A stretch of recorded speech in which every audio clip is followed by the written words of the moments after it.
Eu acredito que eu não poderia viver sem animais por perto, tão plácidos e autocontidos. Eu paro e me ponho a observá-los longamente. Eles não se exaurem e gemem sobre a sua condição. Eles não se deitam despertos no escuro e choram pelos seus pecados. Eles não me deixam nauseando, discutindo o seu dever perante o Criador. Nenhum deles é insatisfeito, nenhum enlouquecido pela mania de possuir coisas. Nenhum se ajoelha para o outro, nem para os que vivem há milhares de anos. Nenhum deles é respeitável ou infeliz em todo o mundo. Então, por que você que se diz superior? E se você faz todas essas coisas? Hoje é sábado, 10 de dezembro de 2016. Eu sou Jonas Luiz da Silva, de Capuí. Eu sou professor, autor e designer instrucional em educação à distância de quarta geração, roteirista e produtor cinematográfico. E a nossa fala de hoje, no capítulo 9, com o tema Brasil Contemporâneo, lição que todo político deveria saber, de J.K. Lula da Silva, como prometido, eu vou falar sobre o homem da vassoura. Essa juventude não sabe quem foi o homem da vassoura. As eleições presidenciais de 3 de outubro de 1960 deram uma espetacular vitória a Jânio Quadros, ex-prefeito e ex-governador de São Paulo. Jânio foi candidato de uma ampla união de partidos. E eram muitos. UDN, PTN, PDC, PR, PL. A esses partidos uniram-se as dissidências do PTB, PSD, PRP, PSP e PSB. E o Jânio obteve 48%, quase 6 milhões de votos.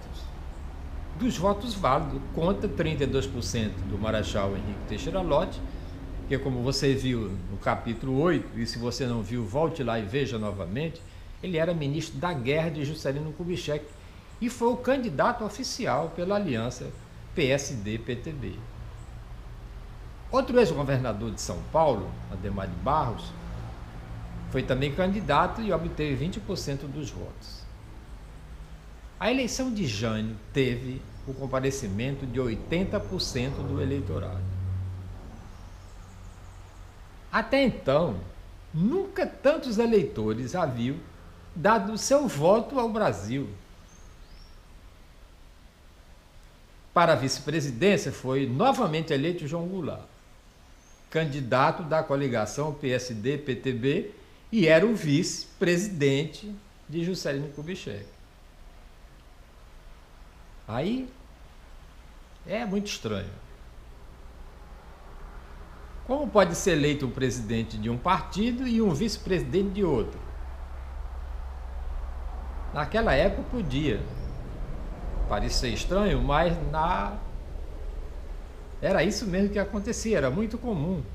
Mesmo que o presidente e o vice e fosse de coligações diferentes. Entretanto, pela legislação eleitoral da época, o eleitor podia votar em candidato à presidência e à vice-presidência de duas chapas. Jânio Quadros se elegeu como candidato de oposição a Juscelino Kubitschek. Aí a gente pergunta, né? Como explicar uma vitória tão consagradora se o governo Juscelino Kubitschek havia sido aparentemente tão bem sucedido, cumprindo sua promessa de realizar 50 anos em 5? Isso é verdade. Mas uma outra grande verdade é que os grandes investimentos necessários à realização do plano de metas criaram um desequilíbrio entre as receitas obtidas, basicamente dos impostos, e as despesas efetuada pelo Estado. Como não podia obter mais receita, o governo tentou cobrir esse rombo com a maquinazinha de fazer dinheiro. Mas o que isso significa? Significa que, como o governo gastava mais do que recebia, começou a fabricar dinheiro para pagar o que devia. Parece uma solução razoável, né? Se você pode fazer dinheiro, por que vai faltar dinheiro? Mas na realidade, isso foi uma armadilha. Esse excesso de dinheiro em circulação acabou provocando um fenômeno por nós bastante conhecido. A bendita inflação. Em 1960, a taxa inflacionária anual chegou a mais de 30%. Aí você pode achar que era um índice pequeno comparado às taxas de inflação que afetaram tanto a década de 80. O governo Sarney, pense. Mas começava ali o nosso grande problema de controlar a inflação e os gastos exagerados do governo. Outra consequência negativa do plano de metas foi o crescimento da dívida externa.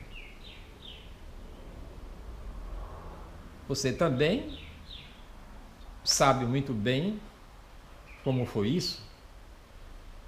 É que quando o Brasil tem que pagar aos países desenvolvidos o dinheiro que eles nos emprestaram. E no período de 1955 a 1960, a nossa dívida externa cresceu 60%.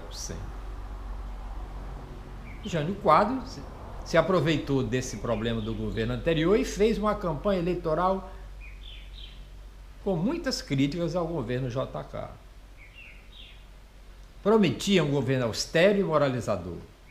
E a vassoura, o símbolo de sua campanha, servia para mostrar sua intenção de fazer uma verdadeira limpeza na administração pública. Ele prometeu que acabaria com a corrupção e com o empreguismo.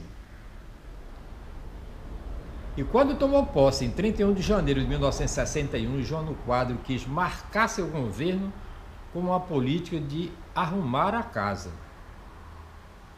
Todos querem fazer isso. Prometeu corrigir os desequilíbrios internos e externos antes que o país voltasse ao novo ciclo de desenvolvimento econômico. Todos prometem isso. As prioridades eram combate à inflação por meio do controle dos gastos públicos e o reequilíbrio das contas externas. Todos prometem isso. A primeira medida imposta ocorreu em março de 1961. O governo fez uma maxi desvalorização de 100% do cruzeiro em relação ao dólar, ou seja, reduziu o valor da moeda brasileira em relação ao dólar. A moeda passou a valer a metade do que valia antes. Além disso, ele cortou a ajuda para as importações de trigo e petróleo. A consequência imediata dessas medidas foi uma alta generalizada do custo de vida. Todos os produtos cuja fabricação dependia de insumos, máquinas, matérias-primas, importados aumentaram de preço imediatamente. Aí estavam incluídos produtos essenciais derivados do trigo e do petróleo, como o pão e a gasolina. Na política, Jânio Quadros tomou outra decisão de grande impacto, que romper com a tradição de alinhamento permanente com os Estados Unidos. Agora, o Brasil pretendia conduzir suas relações internacionais em função exclusivamente dos seus próprios interesses, mesmo que estes não se ajustassem. E em alguns casos até mesmo se opusessem aos objetivos de Washington. Você sabe o que aconteceu, não sabe? O Brasil reatou relações diplomáticas e comerciais com diversos países socialistas, inclusive com a União Soviética. Dê uma olhada nos jornais da época, que eles mostram, em primeira página, foto do presidente Jânio com o líder da Revolução Cubana, Che Guevara.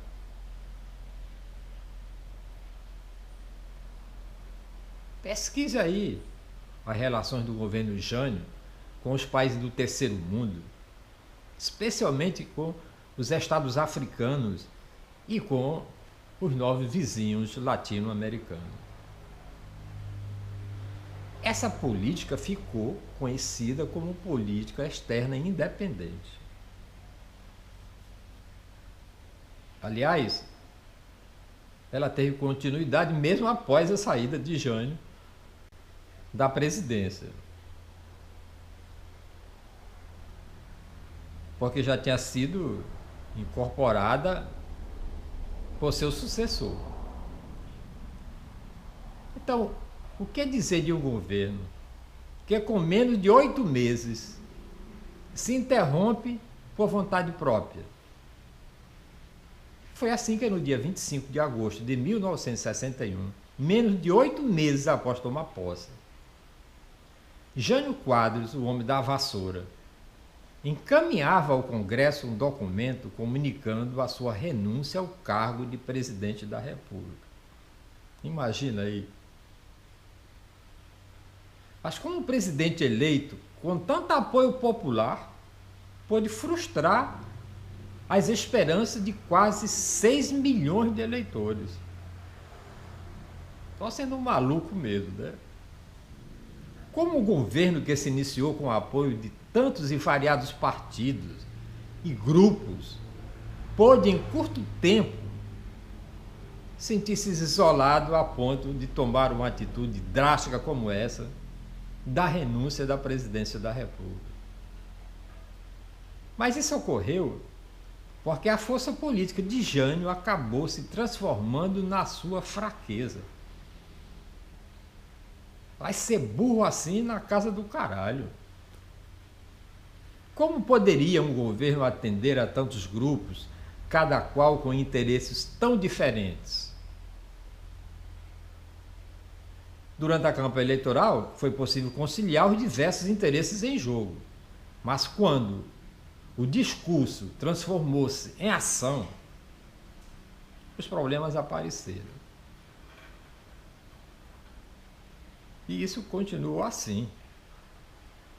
Em primeiro lugar, o presidente não contava com o apoio da maioria dos deputados para aprovar suas propostas. Não tem apoio dos deputados, não se governa neste país.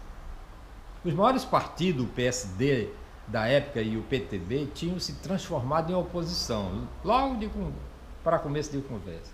E, ao mesmo tempo, algumas atitudes tomadas por Jânio contribuíram para desgastar ainda mais o governo junto aos parlamentares oposicionistas.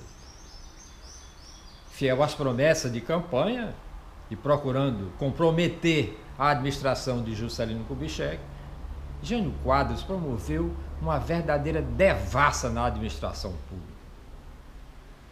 Ele instalou dezenas de inquéritos administrativos que atingiram justamente aqueles setores da administração que serviam de base política para o PSD e o PTB.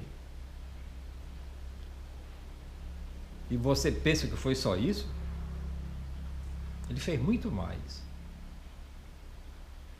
Ele conseguiu brigar também com a UDN, o partido que havia contribuído para a sua eleição e que esperava, enfim, chegar ao poder. O presidente não consultava as lideranças, quer para a distribuição de cargos e vantagens dentro do governo, quer para a definição de políticas. Assim, a UDN viu-se na delicada posição de ter de apoiar um governo do qual, de fato, participava muito pouco. Isso não mudou nada na situação atual. E o que aconteceu foi que algumas lideranças, como Carlos Lacerda, passaram decididamente para a oposição. Por sinal, o relacionamento de Jânio com a UDN e com os partidos políticos em geral era também revelador de uma característica de seu governo: o forte personalismo. O bicho era feio, tinha uma cara dura e era metido à marcha. O presidente governava aparentemente acima dos partidos, da burocracia estatal e dos grupos sociais organizados. Jânio acreditava que a sua autoridade vinha exclusivamente dele e do poder que lhe fora dado pelo voto popular. Quando você ouve falar de governo, o que vem logo à cabeça? O governo é o poder executivo, ou seja, o presidente e os ministros.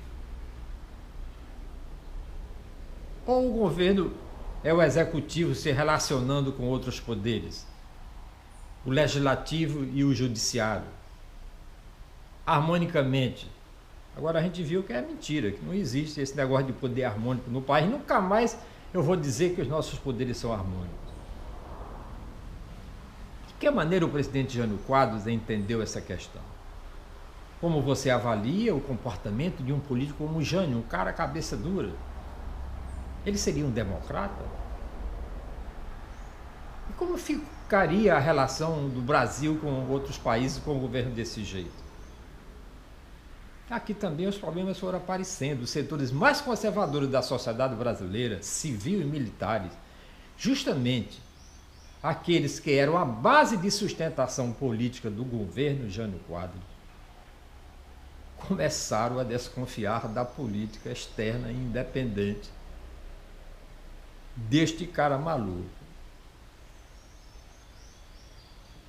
Para eles, o presidente estaria conduzindo nossa política externa rumo aos comunistas.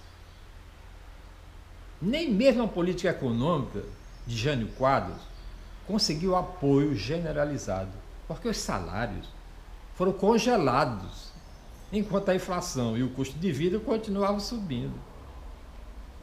Uma porra dessa não podia dar certo de jeito nenhum. A essa altura,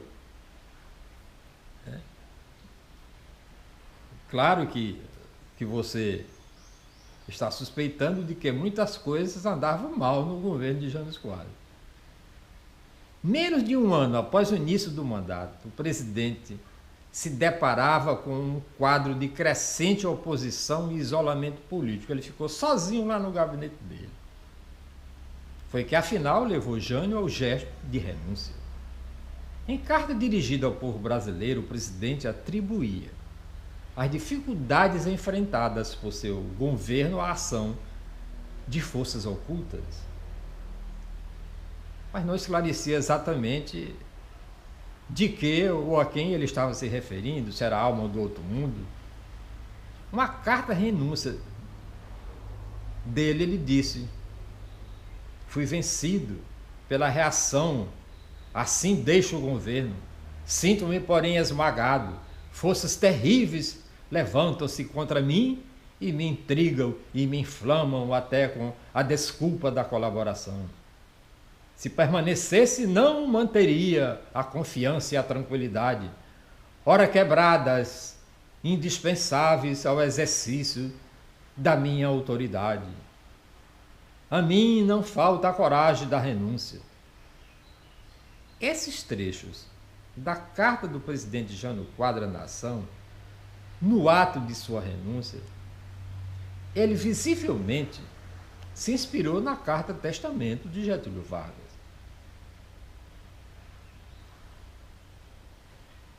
Os pesquisadores consideraram que os objetivos não declarados de Jânio eram bem mais ambiciosos. Ele acreditava que o seu pedido de renúncia seria negado pelo Congresso. Assim ele voltaria nos braços do povo, reassumindo a presidência com poderes muito maiores e com o apoio das massas populares e dos militares. No caso dos militares, Jânio avaliava, com razão, que haveria um veto militar à posse do vice-presidente João Goulart na presidência da República.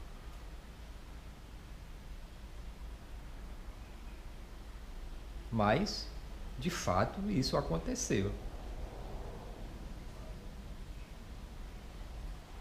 E foi a ponta do iceberg lá com a renúncia dele. De acordo com a lei, tomou posse do governo o deputado Ranieri Mazzilli. Ele era presidente do Congresso, tendo em vista que João Goulart se encontrava fora do país, chefiando uma missão comercial brasileira na China.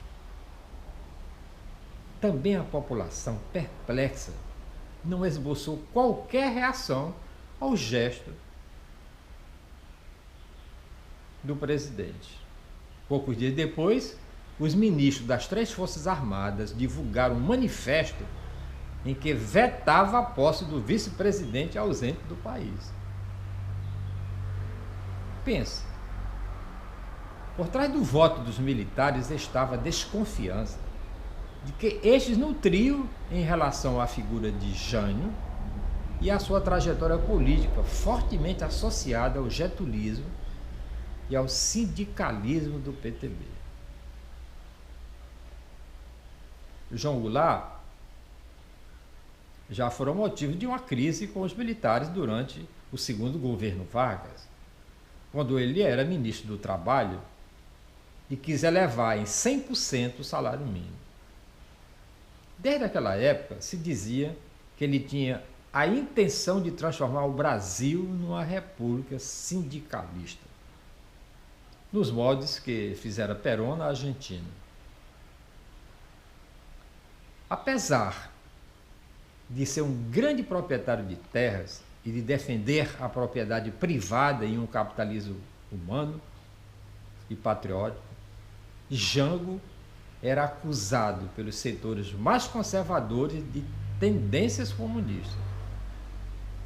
Para esse segmento, sua ascensão à presidência da República, apesar de garantida pela Constituição, significaria colocar o comunismo aqui no Brasil. Estabeleceu-se então um impasse que por alguns dias dividiu o país em 2 correntes opostas. De um lado, ficaram os que achavam que se deveria obedecer à Constituição e dar posse ao governo Jango. Nesse campo estavam os sindicatos dos trabalhadores, as organizações estudantis, algumas entidades empresariais, deputados federais e estaduais, nacionalistas e de centro-esquerda e vários governadores pelo Brasil afora. De um lado estavam os que se colocavam contra a posse de Jango e defendiam a realização de novas eleições presidenciais. Mas o Congresso se reuniu e aprovou uma solução de conciliação entre as 2 correntes. Foi votada a emenda constitucional número 4, que alterou a Constituição de 1946 para instituir no país o parlamentarismo. Com isso, foi aceita a posse de João Goulart.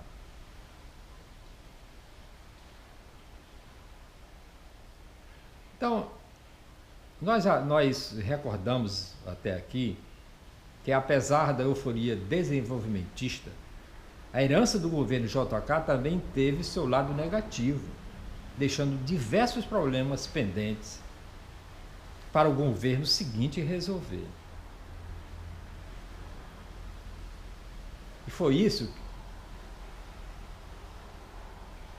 E em consequência disso, Jânio Quadros, apesar do apoio popular, não conseguiu cumprir as promessas de campanha. E acabou mergulhando o país numa crise política, até ele mesmo renunciar à presidência da República. E a solução encontrada para sair da crise foi a adoção do parlamentarismo.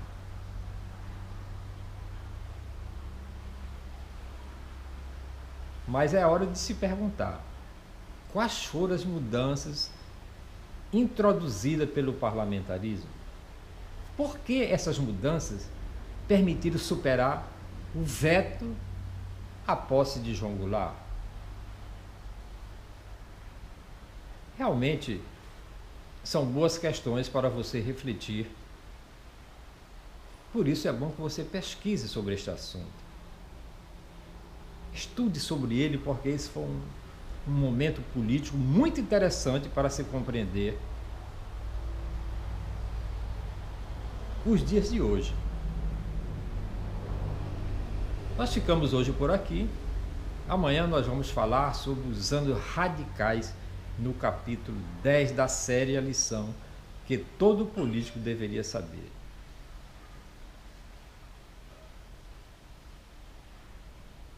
Eu sou Jonas Luiz da Silva, de Capuí. Assina aí, cara, o meu canal. Jardim do Éden TV no YouTube. E hoje, nós amanhecemos o dia com a delação da Odebrecht. Tarda, mas não falha. Se prepare, porque esse governo do famigerado Temer começou a tremer nas bases. Ele veio ontem aqui para o Ceará, foi lá no Banco do Nordeste assinar aquela ninharia lá para ajudar a seca.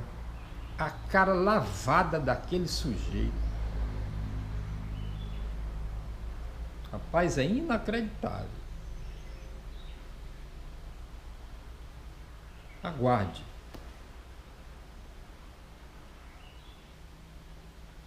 Deixa aqui o seu comentário e amanhã eu volto. Muitíssimo obrigado por nos acompanhar aqui neste espaço.